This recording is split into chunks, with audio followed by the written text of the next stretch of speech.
Hello, welcome back to Out on the Line podcast, and we do have another review for you this week. I'm Jeff, and I'm here with my co-host, as always, Alex. Alex, how you doing this week? By the grace of Taylor Allison Swift, I am here for a good time, but not a long time, as long as it takes to get this podcast done with. How you doing this week, Jeff? I'm doing very well, and we are going to talk about America's favorite rodent, Modest Mouse. Really, Modest Mouse himself. It's kind of like an Isaac Brock only endeavor at this point. In the new album, An Eraser and a Maze. So Isaac Brock has always been, I think, the driving force and leader of Modest Mouse. I think everybody's always known that. But as I was getting into this album, I noticed that this is the first album where he is the only original member left, like making these albums. Johnny Marr no longer part of the equation. He was in there for a little bit. The guitarist from the Smiths. Now it's just the Isaac Brock show, and obviously there's some other people in there. So, An Eraser and a Maze by the most modest of Mises. So I have always, there's like Modest Mouse for me, I guess, kind of like Fantano. I've always more liked them than I didn't like them. There's definitely some songs that I have just felt like I'm like, this clearly Isaac Brock needed to get this out of himself. It just didn't land for me. But overall, like, they've had a couple of like really classic albums, like Good News for People Who Love Bad News was fantastic, pretty much top to bottom. The Fruit That Ate Itself, I loved. But like since then, I haven't been like super crazy about any given Modest Mouse album. It's always been very hit or miss for me. And I feel like this album was a lot of the same. I think lyrically, it was very obscure, like just there was a lot of things where I feel like there was a lot more like storytelling that was happening in the past for him. And I feel like a lot of these songs were maybe what he was trying to say didn't quite land with me. And like specifically, um, there was a few like great ones, but like Absolutely Necessary Never was a song where I'm like, it's just seemed like a lot of word salad that was supposed to sound a lot more profound than it actually ended up being. There were a couple instances, and it wasn't limited to the lyrics, but there were a couple moments where I did ask myself, I'm like, what is the point of this? There were some highlights on this for sure. So, like, I feel like a lot of people, my exposure was in 2004 in Good News for People Who Love Bad News. And I remember really liking it and thinking it was like very weird and different from the stuff I was listening to at that point when I was, I think, 14 when it came out. To then get to 2007 and we were dead before the ship even sank. And you're like, nice, I like this too. Sounds a little different. And then you do a little bit of research, and that's where you lock into I'm just going to use shortened titles, but like Good News was a Jeremiah Green free album, the drummer who recently passed. And so you like really enjoy that as your entry point. And then you hear the next album and it's got Jeremiah Green on it. And you're like, oh shit. Okay. I'm noticing something different in the drumming. Maybe now I need to go back even farther. So then you jump back. And for me, like, I know a lot of people's like number one, number two would be that kind of breakthrough era, would be Good News, and would be We Were Dead Before the Ship Even Sank. But when you go back to like the first three albums, it's where you hear like the kernel of truth that is Modest Mouse, the weird musical conventions, these like sudden tonal shifts and dynamic shifts, and like a rhythm that'll like its heart will skip a beat. And the very, I get like using using Jeremiah as like a heartbeat is very appropriate. The heartbeat that's kind of moving Mhm. what Isaac Brock is doing vocally. And it's something great for him to hang his like very anxious prose on. So it's a very, very specific formula that like I discovered in a non-linear way. So I'm used to bouncing all around to then get to this album and be like, I hear shades of the indie era, I hear shades of the breakthrough era, and I hear way too much of what I would call the Legacy era, which is this and the 2 albums before it, Mhm. particularly the Golden Casket. That just did not work. Yeah. Kudos for trying something different, but man, oh man, that did not come together and it wasn't very interesting. This is mildly more interesting, but I honestly think at this point, with it just being Isaac Brock left, the heart and soul has kind of gone out of Modest Mhm. Mouse, which is an interesting thing to say because, like you were saying before, he is synonymous with it, and a lot of people, for better or worse, are like, it's the same thing. Like Brian Wilson is the Beach Boys, Isaac Brock is Modest Mouse. Mhm.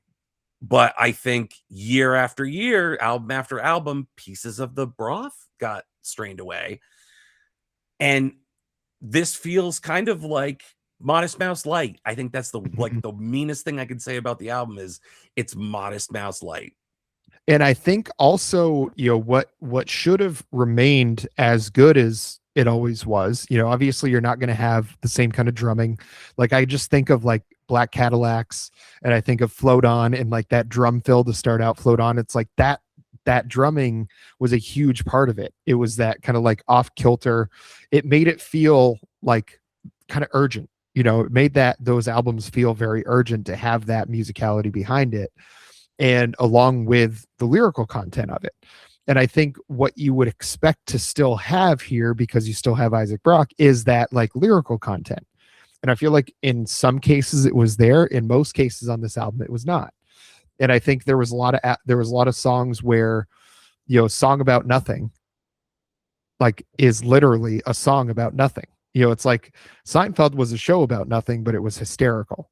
It was about like how these people associate with that. Like a song about nothing. I'm like, what was the point of this?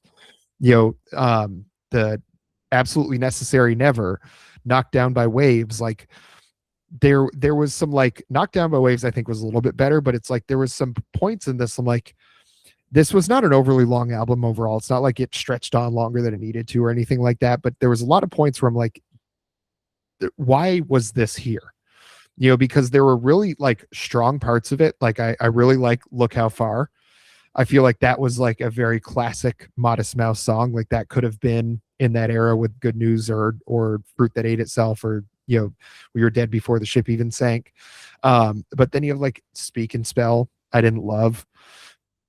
Dog Bed in Heaven, I feel like was like, it sounded like a classic Modest Mouse song, but when you really listen to the lyrics, you're like, what fucking sense did this even make? And I think there was an effort to, it almost sounded like he was making an effort to sound like Modest Mouse more than he was making an effort to be Modest Mouse, if that makes sense. Yeah, I get what you're saying, and I think much like our Death Cab episode, where we're talking about Ben Gibbard still being an anxious person, but the nature of the anxieties has changed. I think that's what we're getting here too with Isaac Brock, and it just doesn't, it didn't land for me. Like, instead of being like, I'm anxious about, particularly in the industry, like the future and what my role in the industry, will I have a job and a following and have this tomorrow, to now being 50 years old and reflecting back on it and now wondering, well, what's my legacy going to be? And in the context of an indie album that went or an indie band that went mainstream, and is then going back onto an indie label for this song, or for this album, it's Isaac Brock's label, Glacial Pace Recordings. So to kind of like come full circle and ask these questions about legacy, it feels like something that thematically I never thought Modest Mouse would be that concerned with. It seems, I don't know how to describe it other than it just didn't come across as particularly like interesting and relatable. And it's not like, you know, not everything I have to have like a direct analog to it in my life, but I wasn't connecting with this the way that I was connecting with like the future anxiety, and someone else who felt like they didn't know what to expect when they face the unknown. But even though they're scared, they're a little excited by it. Even though they're depressed, they're being kind of funny about it. Even when they're like a super cynical person, They're not afraid to be hopeful. And that felt like classic Modest Mouse, like The Moon in Antarctica in particular, just like raw and real. And a Mhm. lot of the lyrics on this didn't feel raw. Lyrics and themes didn't really feel raw so much as like undercooked. Like there were some very like first drafty moments on here. Good God, what's the one in particular that I'm thinking of here?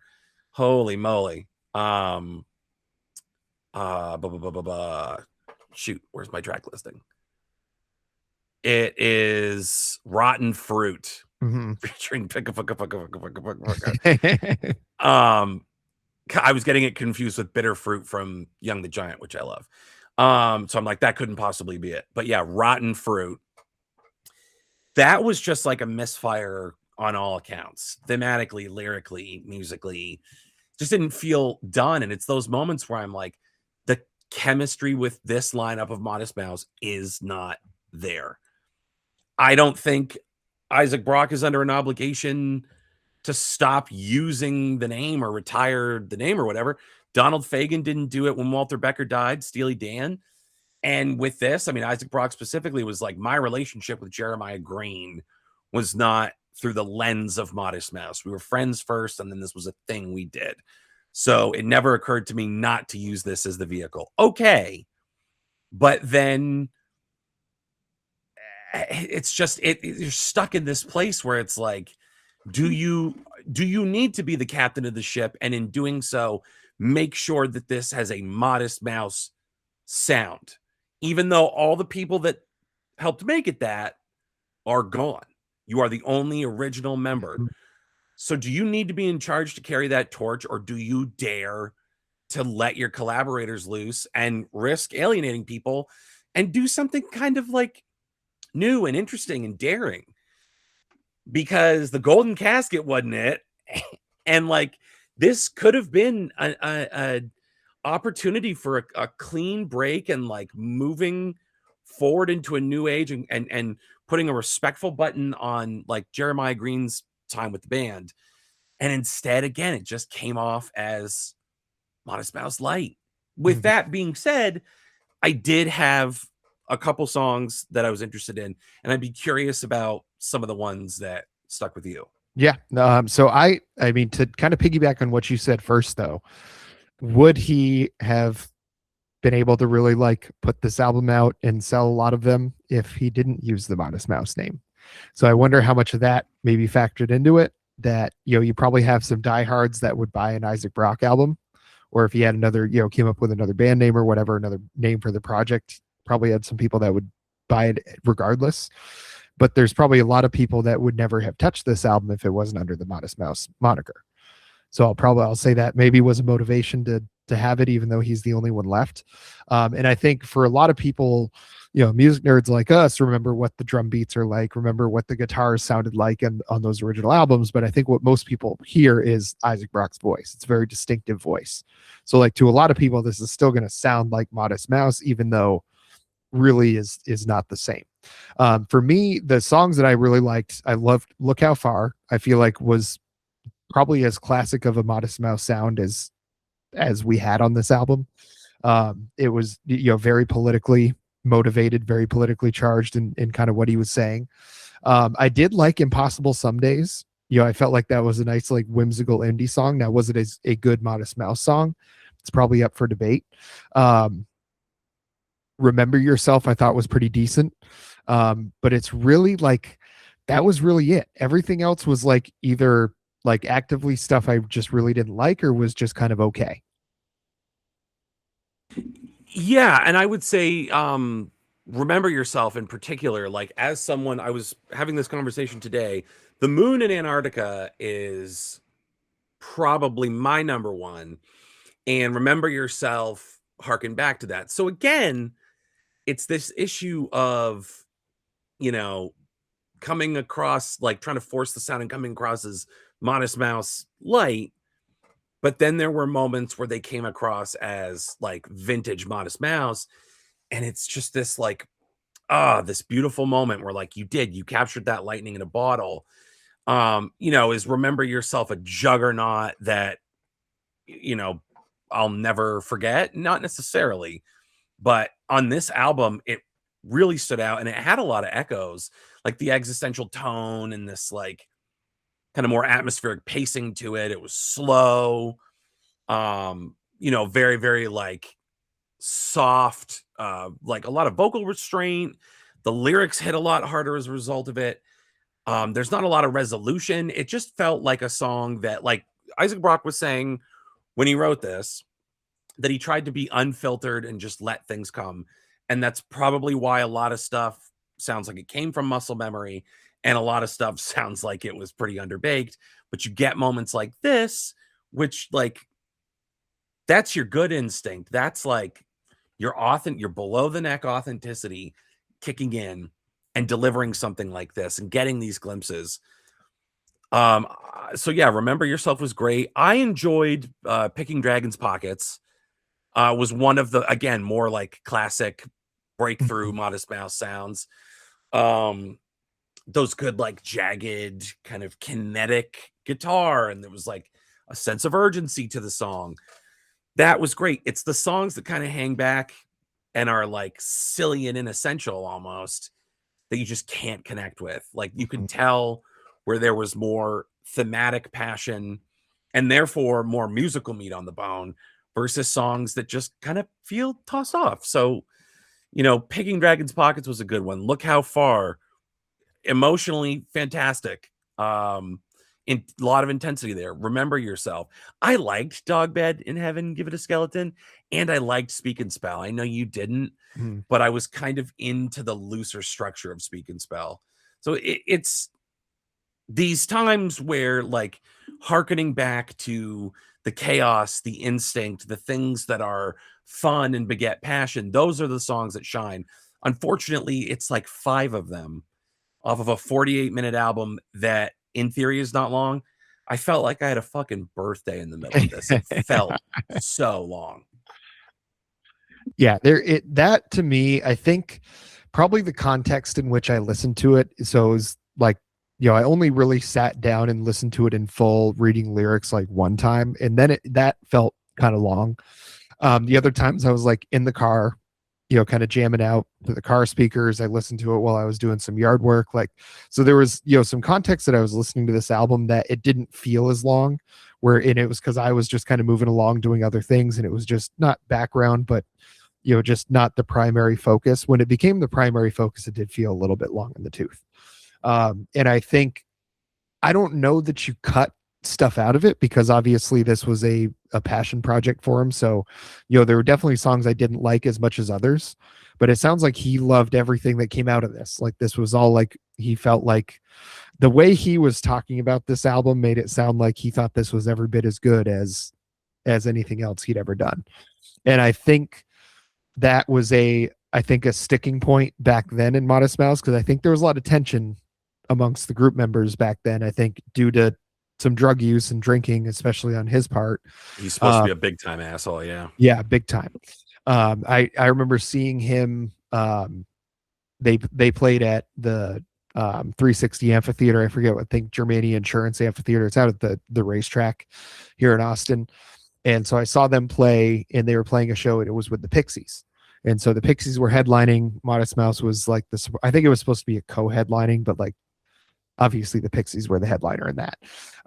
And so he was up there in a full like 3-piece suit, just completely sweated through it, and was clearly having a miserable time. And it's like, well, buddy, this is the middle of summer in Austin, Texas, and you were in the middle of a concrete field. Like, what did you think was going to happen? So I think there's always been that sense from Isaac Brock that while he has made some great music, I think there's always been a sense that he's felt he's more than what kind of the general populace, general music, kind of listening audience thinks he is. And I think that's how you end up with an album like this, where he is so high on it, even though a lot of these songs are really like, literally, you called it Song About Nothing. And while that might be tongue in cheek, you might have been like, oh, this is really clever. It's like, it's a waste of time. Like, why would you do that? And you're like, well, you love Dog Bed in Heaven. It's like, I challenge you to read the lyrics, especially the first couple verses, and tell me that makes any fucking sense at all. And if it does make sense, that it says anything at all. And that to me, I think is a big problem with this. And with Speak and Spell, it sounds like a classic Modest Mouse song, but at least with like Black Cadillacs, there was a real sense of like why that song was written and like a real feeling behind it. To me, when you listen to Speak and Spell and like you read through these lyrics, well, I can speak, but I can't spell. It's like, that sounds clever and it sounds insightful, but it's like, do something more with that.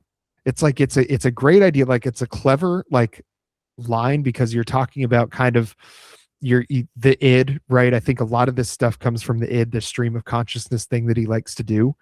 And so that can be associated with like childhood when we did use a Speak and Spell. So it's like, it makes sense to like use a lyric like that, but like go harder into that, like go further into that. And I think you can come up with something really good, because I think you just like scratch the surface of these good ideas and it just ends up really pretty meaningless overall. Well, and if you wanted more lyrical depth and more narrative out of a song like Speak and Spell, we might feel differently about that, I guess. But like, for me, everything that worked about it, and I don't want to go to bat and be like, I loved it. But in terms of like one of the better things on this album, it had a lot of things going for it musically. Like, again, it felt very jammy, and that it had been kind of shaped from a jam, and you can see where it kind of came from, letting ideas spill out instead of like very, like, you can tell the songs where it's been like strictly built and put together and like overthought, and you can tell the moments that are a little more loose, and this was loose in the like fun chaotic way of like We're Dead Before the Ship Even Sank era chaos that kind of got like funneled into great art, great group vocals. It was very like playful and off the wall and fragmented, and I just kind of appreciated, like, it was one of the more fun songs. There's nothing on here other than Rotten Fruit that was dog dick awful bad. Yeah. A lot of it was frustrating and not enough of it was interesting. I think for me, this is probably a straight 5 out of 10. I am exactly where you're at. I almost am going 4, but I think there was enough on it that I like that I'm going to give it, I guess I would consider 5 an average grade. And I think there was some good ideas here that could have made it a lot better. Like maybe could have bumped this to a 7 or an 8 if you cut some stuff out and kind of went deeper into some other things. But I think 5 out of 10 is honestly might be even a little generous for this one. I think if I like go back and listen to it in a couple months, I might think it's even worse. But right now I feel like there was enough there that I liked. There was enough of that, I guess, enough of the classic Modest Mouse sound, even if there wasn't enough of the Modest Mouse substance. I think 5 out of 10 is perfectly fair for this guy. And I'm also going to say, like, nothing's for certain. Anything could happen. Reserve the right to change my mind, but I might be close to tapping out on Modest Mouse for the foreseeable future. Yes. Just like the last 3 releases didn't do it for me. Yeah. And I, at that point, again, when Isaac Brock is the only remaining member and you're not even that interested in like what he's doing at this point, fish or cut bait, and I might be getting closer to cut bait. Yeah, I think if he does an Isaac Brock like solo thing or does a new project under a different name, I might give that a listen if he decides to do something else. But if you're going to keep pumping out like things under the Modest Mouse moniker that is just clearly not up to the level that it used to be, it's like at this point it just feels a little cash grabby. It just feels like you're trying to force something that's just not there anymore. Force is a good way to put it. No disrespect to like any of these musicians or Isaac Brock or the memory of Jeremiah Green or anything that Modest Mouse has done, but yeah, when it's forced, and you can tell. Yeah. And when it's shines and it's the old stuff, fantastic. Yeah.